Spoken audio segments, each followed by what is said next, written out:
You are now listening to the War Report Podcast Network.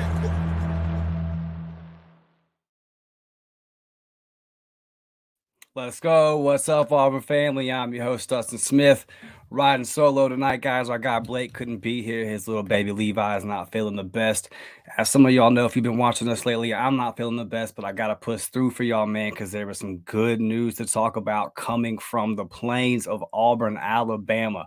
Big time commitment today coming on the offensive line. A lot of updates coming out of spring practice that make you stop and say, whoa, I like that. So I'm here, man, to talk about all of it with you guys. Get in here, get in this comment section, help me out. Let's get this conversation going and let me know what you guys think. But let's start off with the big news first, man. Like I said, 4-star offensive lineman Tavaris Dice from Langston Hughes out of Fairburn, the Atlanta area of Georgia, committing to the Auburn Tigers today. A guy that we've been after for a while, been high on the list for a while. And if you've been following recruiting over the last couple of weeks, you know it hasn't been necessarily the best for Auburn. We've had a couple of guys flip. We had the defensive linemen go to the bad guys. But here comes Tavaris. He's a 4-star according to Rivals, a 4-star according to 24/7. And then on 3, they're kind of late to the party over there. They got him as a 3-star, but I'm sure they'll come around. And he also has another teammate as well. That is a 4-star offensive tackle prospect at Langston Hughes. And he was out there tweeting about it saying, hey, look at that. Getting a little chilly on the plains, right? So big time stuff for Auburn, man. Recruiting momentum is a real thing, right, guys? It's a real thing. Perception is a real thing. And I think this is important when you consider the big list that you have coming into Auburn this weekend. Over the next 2 weeks, you're hosting 2 big-time quarterbacks that you're after, right? And those guys want to see they need big fellas in front of them that can block for them. Alvin Henderson, the 4-star running back that it feels like Auburn's been recruiting since the kid was 6 years old. He just tweeted out within the last hour that he's committing real soon. We all feel like Auburn's the favorite there. You got to feel like a big 4-star offensive lineman helps you with a running back like that, right? That's one that's really kind of down to Auburn and Miami. So just a lot of this right here kind of kickstarts what I think is going to be a good weekend. I don't think that Tavaris is going to be the first commitment for Auburn in the next week, I would say. Be on the lookout here this weekend to get 1, possibly 2 more. And this just kind of kickstarts that momentum, like I said. And a big, I mean, listen, anytime, who's the last 4-star offensive lineman that Auburn went into Georgia and got? Y'all remember him? His name is Connor Lew. How's he doing? And if you look down there at the guys like DeAndre Carter that you added last year, you add a guy like Tavaris Dice. He's joining Spencer Dowling, who is the 3-star commitment on the offensive line down there as well. You start adding these big names, right? These names that Auburn has not been able to get in there. We haven't been able to beat out the big time, get the blue chip guys at the line of scrimmage. There's been some success on D-line, but I'm not going to sit here and rehash and go over how much we've struggled recruiting blue chip prospects on the offensive line. Y'all know how tough it is. And then unfortunately for Hugh, he recognizes it. He comes in last year to a historically thin offensive line class in the states of Mississippi, Alabama, and Georgia.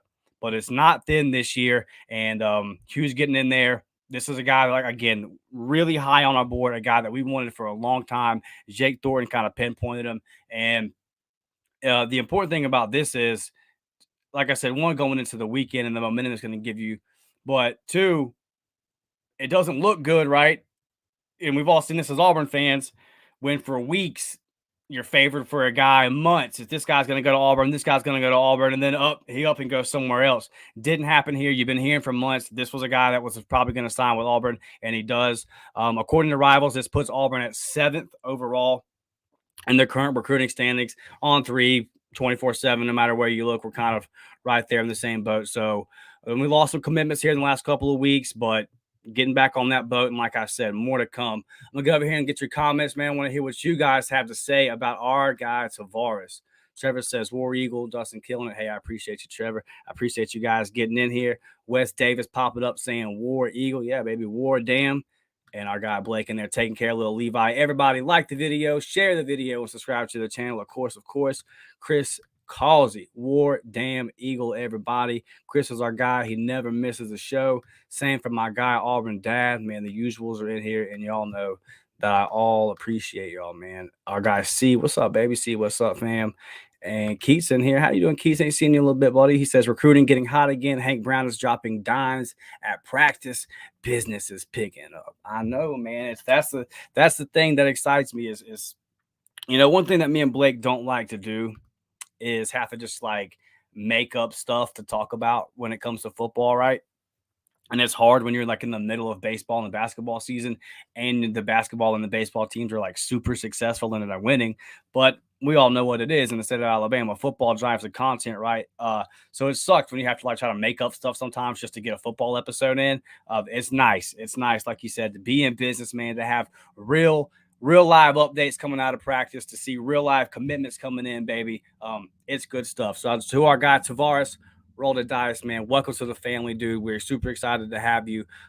There's some more offensive linemen that are coming on campus soon. Some big time, a big 5-star actually just left. So trying to bolster up them trenches. I've been told that the number is around 6, could possibly get to 7 on the offensive line, but look for 6. They're trying to get 6 guys in this class. They're really, really going to push. Thomas talking about our guy Tavares says great frame, room to grow, good feet, little concern with his back bending and pass pro, excuse me. But they will get that straightened out. Kids' feet never stop moving for sure. My guy Thomas, man.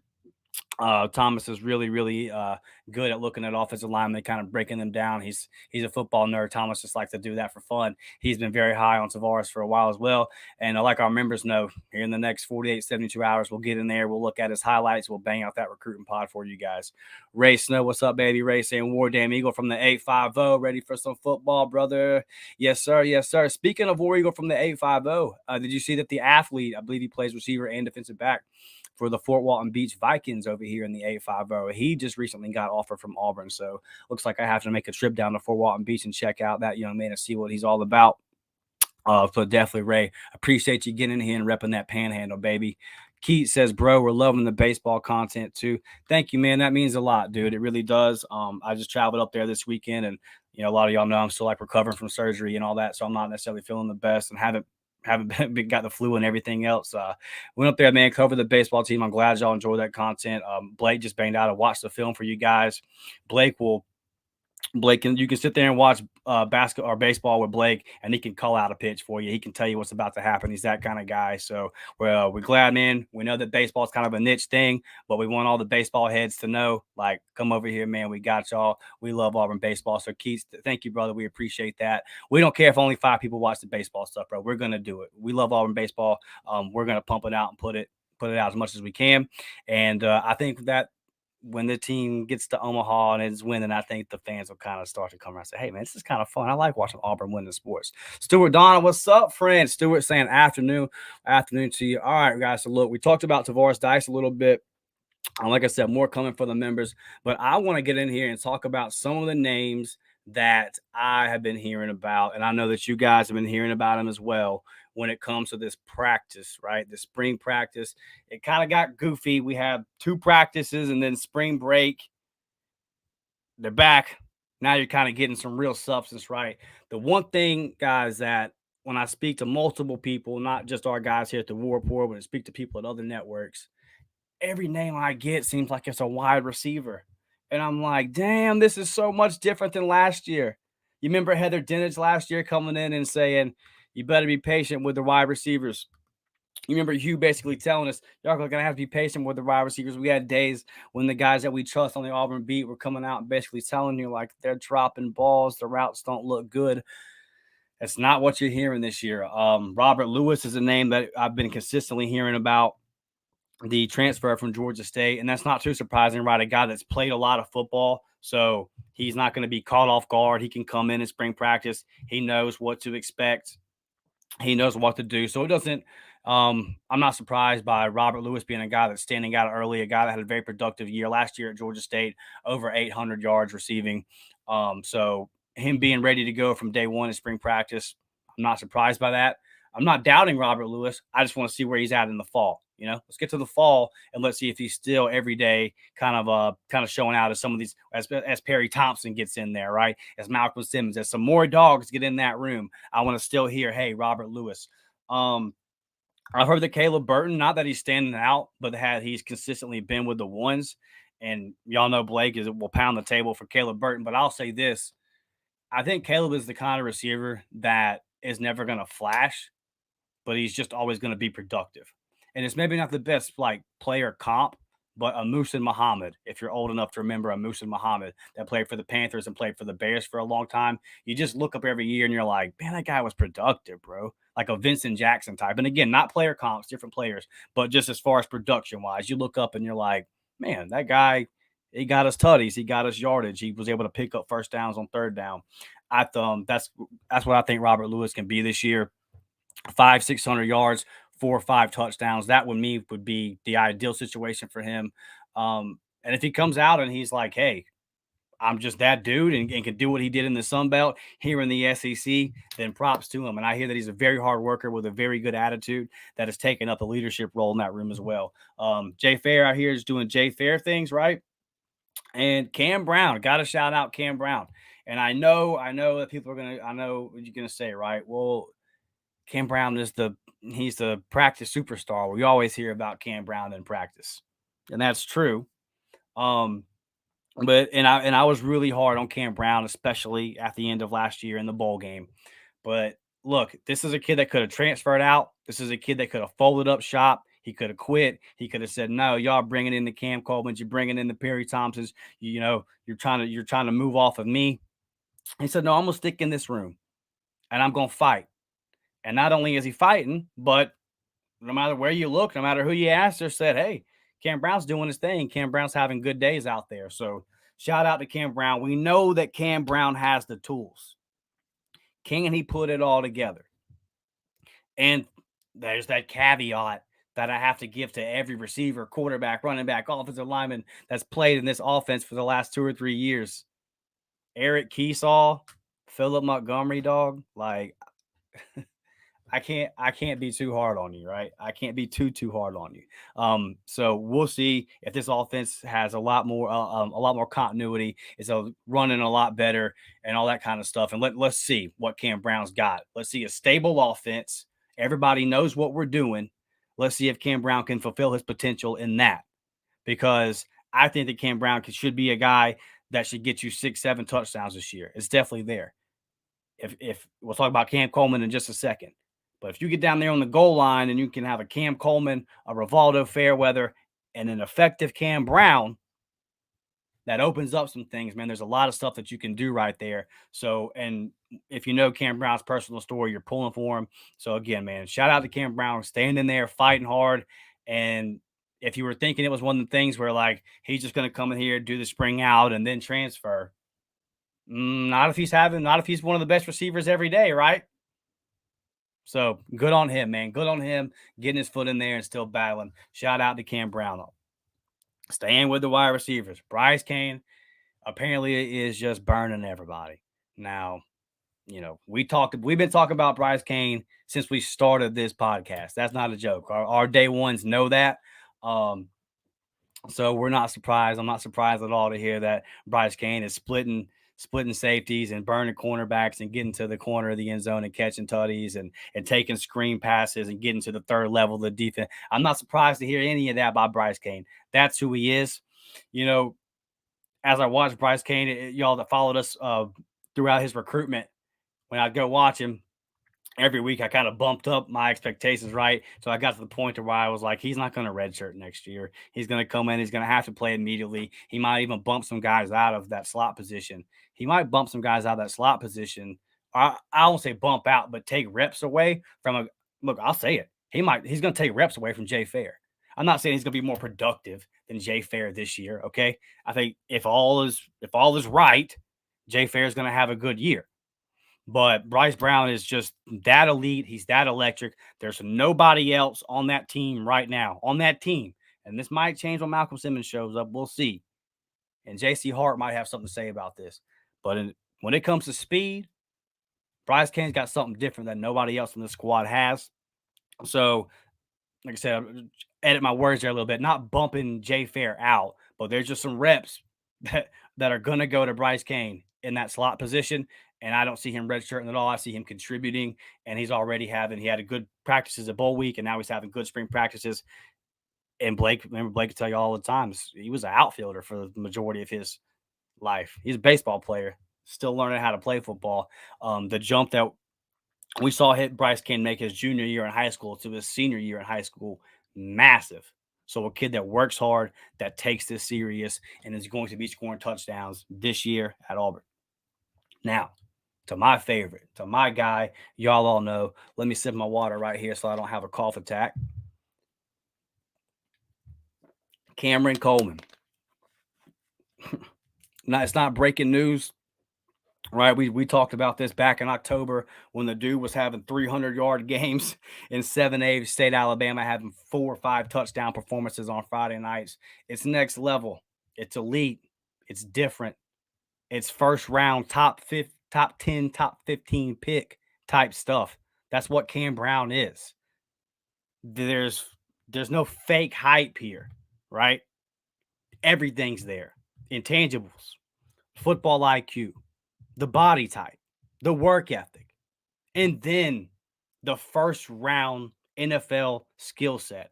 Going up, getting the ball, the crisp routes. I mean, like, I don't want to say that there's nothing for the kid to work on, because obviously there's never a perfect football player, but you're to have a freshman, you just don't have freshmen come in like this often. This refined, this ready to contribute right away. Also have heard that, like, it's not even a secret that, like, the way they treat Cam Brown, and I'm not saying preferential treatment, but just like, this is our Ferrari. Make sure she stays clean, right? Make sure that she's running pristine, that there's just extra attention going to Cam Brown. Cam Coleman. That's going to get confusing. Extra attention going to Cam Coleman from the coaching staff, just making it a point to know, like, hey, man, you're the future of this wide receiver room. You're the guy that's going to break the mold here and set records at Auburn and do things that, let's be honest, people say it's impossible for Auburn receivers to do. And if they're looking at the numbers, seems kind of impossible. Like, we haven't done it, right? And I think that Cam Coleman is the guy that's going to get us to that level. Obviously, health and all that stuff comes into play, but nothing but good returns on Cam Coleman early. Nothing but high praise about everything top to bottom, right? Work ethic, performance, the whole deal. And so Cam Coleman's the real deal. I understand, as Auburn fans, you want to throw you want to throw water on the boog sometimes. You kind of want to step back and be scared to barn a little hard, and you worry that the other shoe might drop. And I get it, and I'm an Auburn fan like all of y'all, but when it comes to Cam Coleman, just smile. Just smile. Because this is something that Auburn has never seen at wide receiver. And this is why I was calling him a 6-star prospect last year. And now to hear that he's coming out here on the field and doing it to the guys that are already SEC caliber defensive backs, that he's doing them dirty too. Not shocked by it. It's not surprising. You got to win in the living room. Going back to the first segment here, getting a guy like Tavaris Dice, you got to build them, bro. You got to stack them up. You got to stack these classes. You got to get guys like this. And when you have a Cam Coleman 40 minutes from your stadium, Hugh Freeze understood the assignment.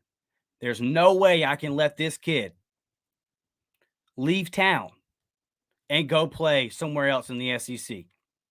Because Cam Coleman will be catching touchdowns and making big plays this year. You know who your go-to third down receiver is this year? Cam Coleman. He's that guy. And it's good to hear that so far, all the early returns, the hype is real, man. So Cam Coleman, keep doing you, baby. Cannot wait for A-Day. Cannot wait to see all these receivers, bro. And then you got to, if we're going to talk about the receivers the way we just did, you got to give your flowers to Marcus Davis, right? Because who's in charge of recruiting them and who's in charge of developing them? And look, seems like some guys have taken the next step, And then he played a crucial role in getting Cam Coleman to campus, a crucial role in getting Bryce Cain. Well, I tell you, that night in Foldy where Bryce Cain played Perry Thompson, Marcus Davis earned his paycheck, y'all. He earned his paycheck. I was watching him. He was back and forth, back and forth. Perry make a good play. He's over there on Foley's sideline, tapping up Perry. Good job, baby. Good job. Then Bryce makes a good play. He's back around the other side of the field, dapping up Bryce, coaching him up, doing his thing. Marcus Davis put in the work. And we talked all this excitement and all this hype about wide receivers. If Perry ain't even here yet, man. Things are changing in that Auburn wide receiver room. It's okay to boog about it. It's okay to be happy about it, man. Good things are happening at the wide receiver position for Auburn. We got a 4-star offensive tackle today. Do y'all believe the episode we're having right now? What is this, man? What is this? This is good stuff. Let's go over here and holler at the comments. And then I got some more people that I want to kind of shout out before I get out of here that are doing well at spring practice, but ain't wide receivers. My guy Thomas, bro. My guy Thomas says, I'm so ready for football to get back going, y'all. Thomas with a $5 super chat. Thank you, buddy. Appreciate you, brother. Yeah, we're all really excited. Cannot wait to see all you guys at A-Day. Come holler at us. Come holler at me and Blake. Baseball all day, right? Tennessee coming into town. So it's going to be a fun weekend at A-Day. Y'all come holler at us, man. Get out there. Listen, what I want to see. Because I think it starts with us, right? Like, we can contribute. And if we show up 50, 60, 70,000 deep at A-Day and let this team that's had 3 losing seasons know, we're with y'all on this flip the script. We're with you. Pack A-Day out, man. Let's show these boys some love. I think it would mean a lot to them. I think it'd give them a lot of motivation. And I think it'd mean a little bit more than you might think that it would. Let's see. All right. Working the show by myself tonight, guys. So I got to get up here and kind of man these comments. Thomas says Big CC is a real deal, human cheat code for sure. Going to be interesting to see what his rankings are on the NCAA. And being a true freshman, I'm wondering what they're going to do. Probably with landing like 75 overall range will probably be something what they do. But they better be doing updates like they do on Madden, because they're going to be updating that one quick. Auburn Dad says, hope they get him the ball a lot this year, or I'm afraid of him hitting portal if he doesn't get the reps. Good point. And that's why the source that I spoke with that said, like, they are really coaching Cam, right? Like, they are really making it a point to let him know, like, you are the focus, you are the future. I think that's just part of it. You can call it babying, you can call it pampering, you can call it whatever it is. But there's that saying, like, know your worth. And like, you know what Cam Coleman's worth, bro. Like, he's just different. He's something Auburn's never seen in that wide receiver room. So to your point, Auburn Dad, Hugh never flinched when Cam committed to Texas A&M. So he knows what it is. He knows what it's going to take to keep Cam Coleman on campus. I don't think you have to worry about Cam Coleman getting the ball thrown to him this year, Auburn Dad, because he's going to be the best option.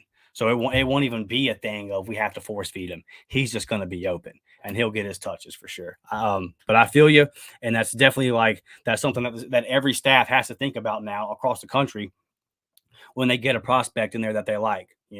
Like, all right, let's focus on him and make sure that he knows that we want him and all that kind of stuff. So I feel you. That's a good point. Dustin, his new nickname is Cam. He's different, Cam Coleman. Hey, like Cam would say, indeed. Blake getting in saying the dog on the diamond only been playing for football for 2 years and is filthy. And that speaks to his work ethic, like how hard of a worker Bryce Cain is, the improvement that his route running made from his junior year in high school. And then obviously his pass catching ability from his junior year in high school to his senior year in high school, night and day. I mean, he's going up there at 5'10" and really making some big time catches against safeties that were much taller than him all season long. So, it's like you talk about, Blake, a baseball player that just really has put in the work. And then now it's up to Marcus Davis to kind of take them skills, refine them, and get him to the next level. Keith says Cam Brown adding a little weight and rotating at flex tied in with woo. Okay. I'm always interested in things like this, Keith. I like this a lot. Yeah, let's see if Fairweather can get a little bit better at blocking right from his own tight end spot. Because as you say that, I'm sitting here wondering what would Cam Brown. He's at least got to give the. I know you're saying flex tight end. I get it. There's at least got to be a little bit of an illusion of blocking. But that is interesting, man. I do like that. Let's see what else y'all got. Angela Crotchfield, what's up, darling? She says, I will be there in spirit for A-Day. Hey, I know. A long way from New Jersey, but I got a feeling like it's going to be a good day on the football field and an even better day on the diamond because you can't win an A-Day game, right? But I think Auburn going to beat Tennessee that day. It'll be a good day in Auburn, and I wish that you could be there. Can't wait to meet you one day, Ms. Crotchfield. Auburn Dad says, Hugh got a good QB to get these wide receivers the ball. Yeah, let's talk about QB for a second, right? So I think everyone's kind of heard that the rotations from the media windows have been PT, then Holden, then Hank, and then Walker. I'll just say this, okay? I'll just say this.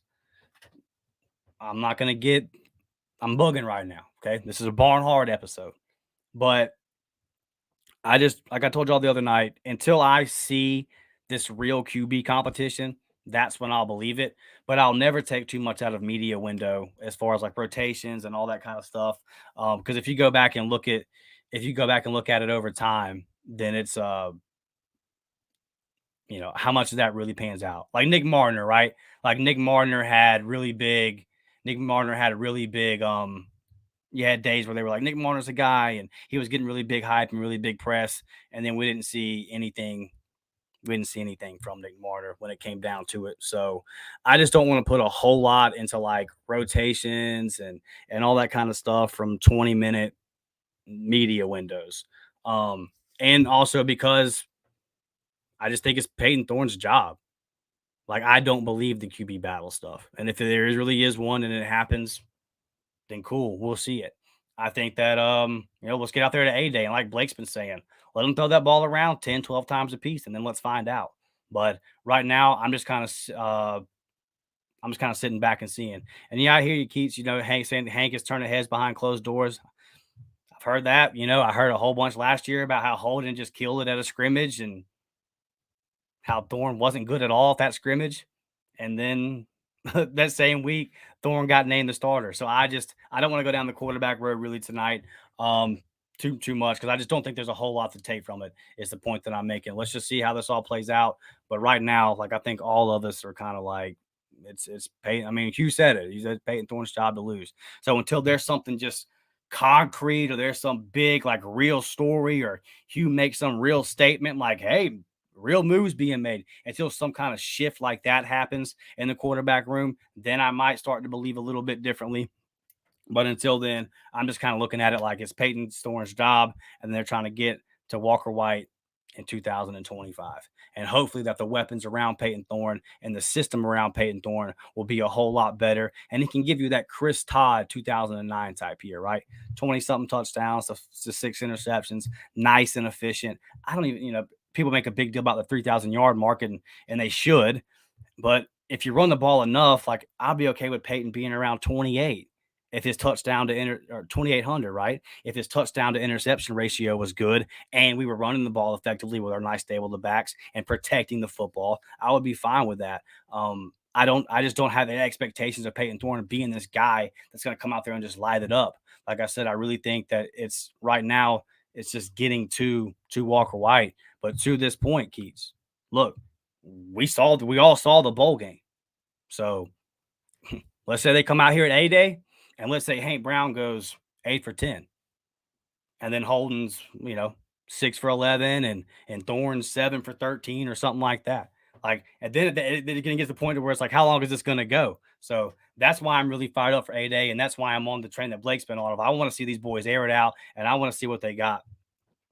Chris says, I may have missed it, Dustin, but where did you get that hat? Listen, bro, Alumni Hall. Like, all my hats come from Alumni Hall. They're not even a sponsor of ours, but I'll just shout them out. Like, that's where I go to get all my stuff. Alumni Hall, they got the fire, bro.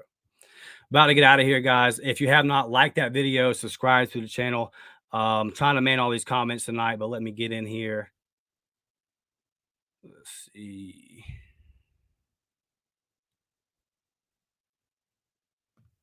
Chris says, I wonder if Cam Brown is really going to put it together. He's a huge guy.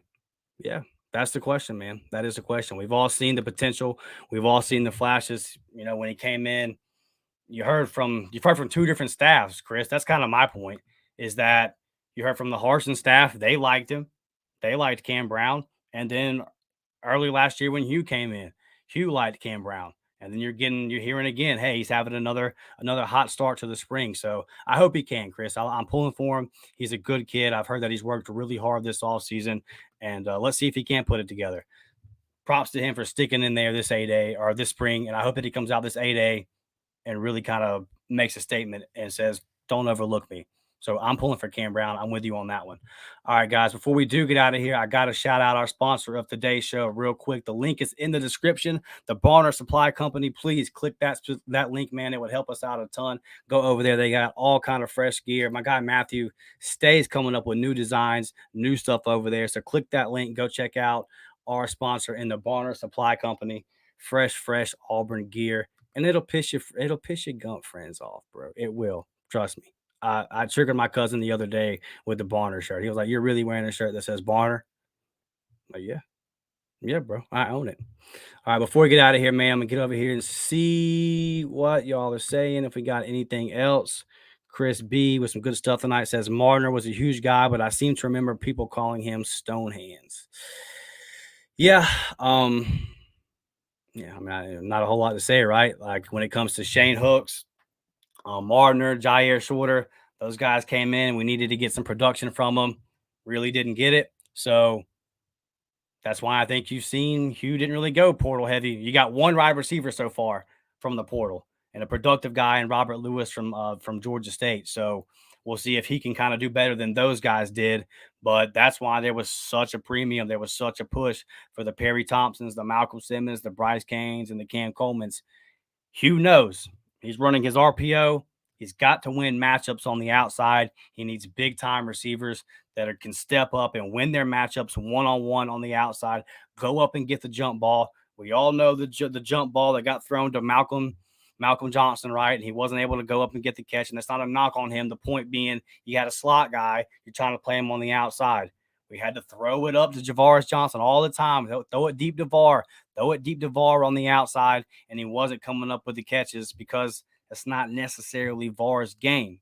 Now you've got outside guys. So when Perry Thompson gets in here and kind of figures the offense out and gets established, I think you'll see about midway through the season, you really see Perry start to get on the field and start getting his reps and make his emergence. And maybe sooner than that, maybe he's that kind of dog that Cam Coleman is, and he can come in and just be a natural freak. We know that if you follow Perry on social, he posted the other day. He just posted a clip of him working on his routes, and he looked good doing it. So it's not that Perry's just over there in Mobile screwing off, man. He's getting ready. He's training hard. So he's going to come to the plains ready to go. It'll just be about how long does it take him to learn the offense, the terminology, and kind of get adapted to the SEC speed and all that kind of stuff. So good stuff tonight, guys, man. I appreciate all of y'all. We just kind of popped up and did this one real quick. Hit that like button, hit that subscribe button. Follow us this weekend. Tons of content coming out. Probably going to be live streaming some of these basketball games. I think we're going to be making a deep run in the SEC tournament. Let me knock on wood real quick. Got a tough one in South Carolina tomorrow, but I think we'll do okay. Blake's going to be doing some baseball live streams as well. So just stay on the lookout, man. We're doing Auburn content nonstop. Baseball, football, basketball. We do it all here at the Up Tempo Podcast. Barner Supply Company. Link is in the description. Hit that thumbs up button, man. I love each and every single one of y'all. For our members, that Tavaris Dice commitment video will be dropping this weekend. War Damn Eagle. I'll see y'all next time, man. I'm out of here.